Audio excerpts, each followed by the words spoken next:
Toda criança é especial e hoje eu conto um pouco sobre uma criança com paralisia cerebral. Olá, é com alegria, com muita alegria que eu estou aqui para alegrar o seu dia.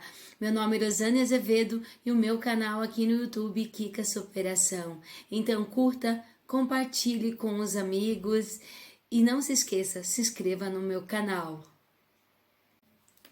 Vou estar então passando para vocês lendo essa mensagem. Ela é pediatra e mãe de uma criança com paralisia cerebral. E ela diz o seguinte no depoimento dela: não sei se vocês conhecem as fases do luto, mas acho que elas se encaixam direitinho nas fases que a gente passa ao receber um diagnóstico de paralisia cerebral. Porque a gente vive o luto do filho desejado e tão sonhado. E ela fala um pouquinho das fases e do diagnóstico e ela nos diz que essas fases não são estáticas e acontecem de uma forma linear e acabam se misturando um pouco. A primeira fase para ela foi a fase da negação.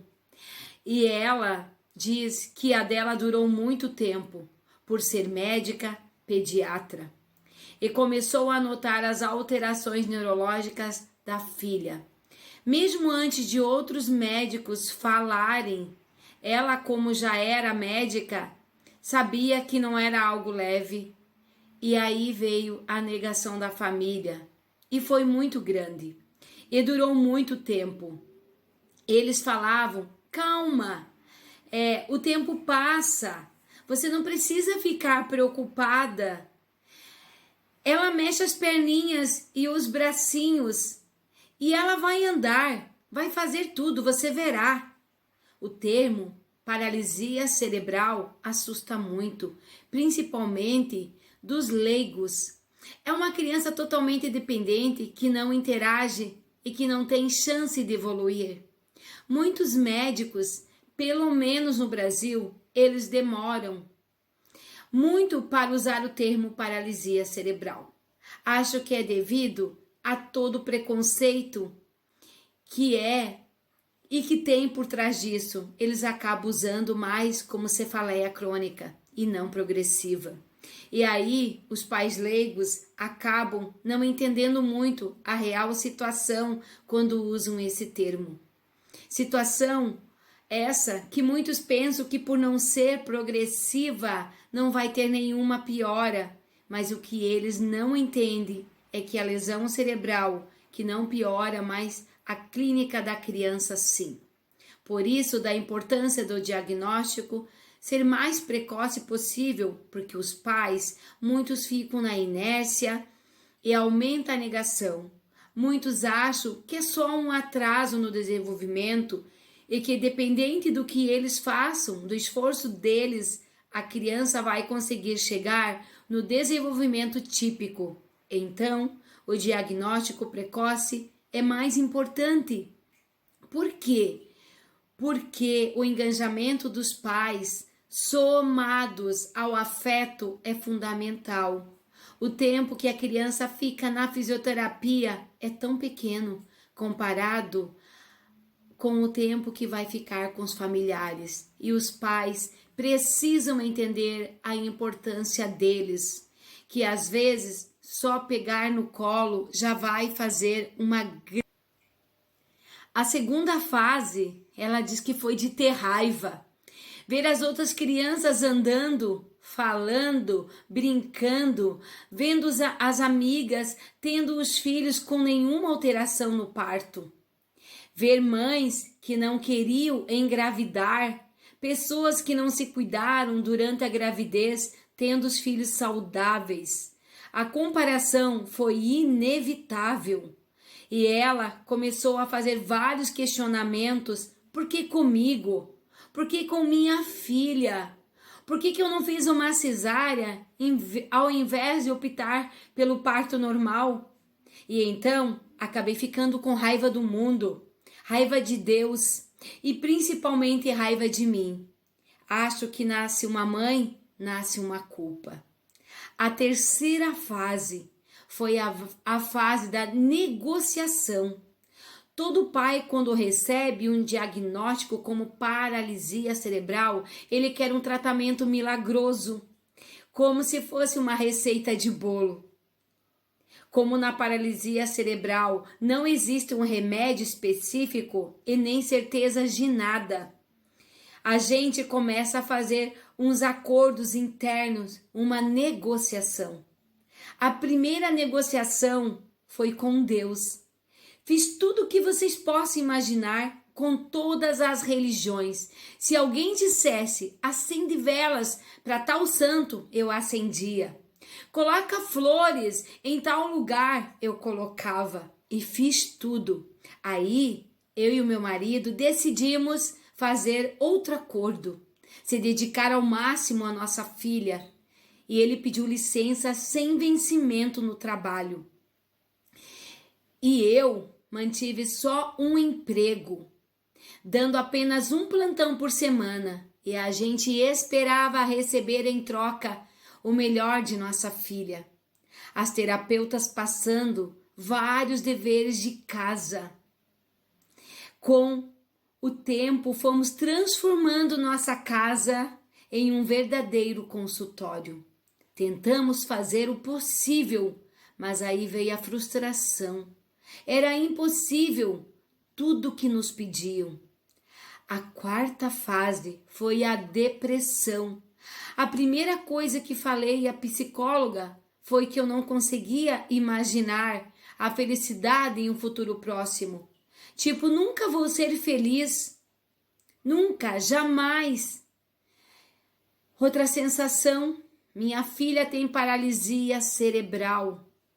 Por que a gente imagina lá na frente o medo e o sentimento de culpa, a impotência tomaram conta de mim?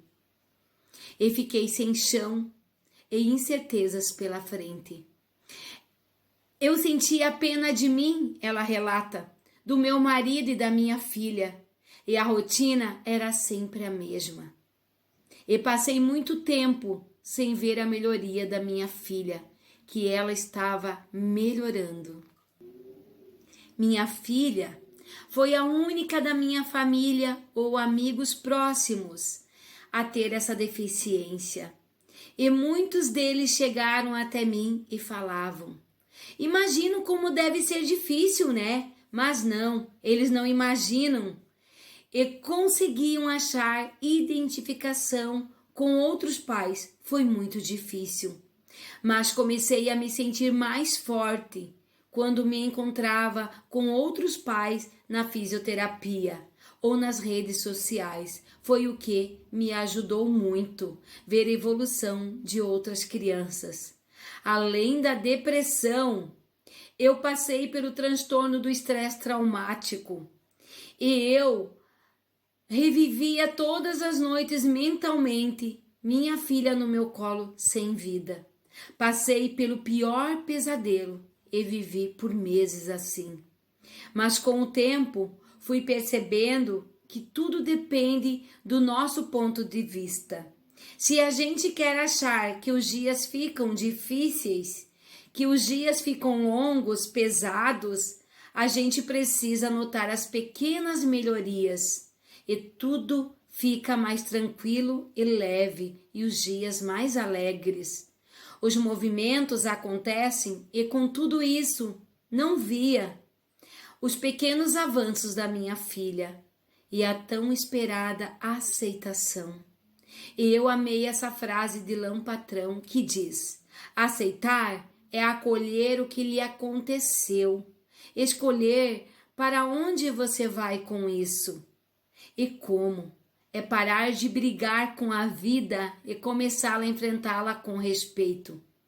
Ela disse que não estava preparada para ouvir tudo o que precisava, pois estudou para lidar com a razão, estatística e prognósticos, e foi muito difícil de ligar tudo isso à emoção de ser mãe. E através de um curso que ela fez, ela descobriu que a razão e a emoção podem sim caminhar juntas, e aí começou sua aceitação. Ela diz que sua filha faz ela se sentir uma pessoa melhor todos os dias e dar mais valores e menos importância a julgamentos, aparências e a questões financeiras. E assim ela aprendeu a dar valores a coisas muito pequenas e aprendeu a encontrar a felicidade no dia de hoje, no presente. Exatamente. A felicidade maior de hoje que ela tem é de ver a filha sorrindo, levantando a cabeça, mesmo que seja por alguns segundos, pegando o brinquedo, fazendo um carinho nela. Hoje ela sente orgulho de sua filha e não pena, e que a paralisia cerebral pode dizer muito sem pronunciar uma só palavra. O sorriso é uma linguagem universal e o amor não precisa de voz. Eu recebo todos os dias um eu te amo com os olhos da minha filha. A aceitação não acontece de um dia para o outro, ela vem aos poucos. Gente, eu achei tão lindo, né?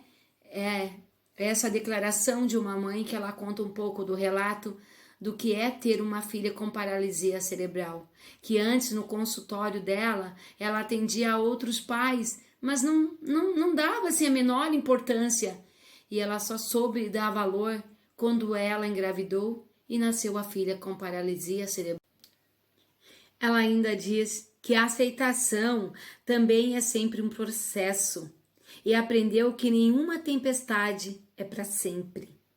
As mães não são fortes, e sim persistentes, e tentar achar o lado positivo de cada situação.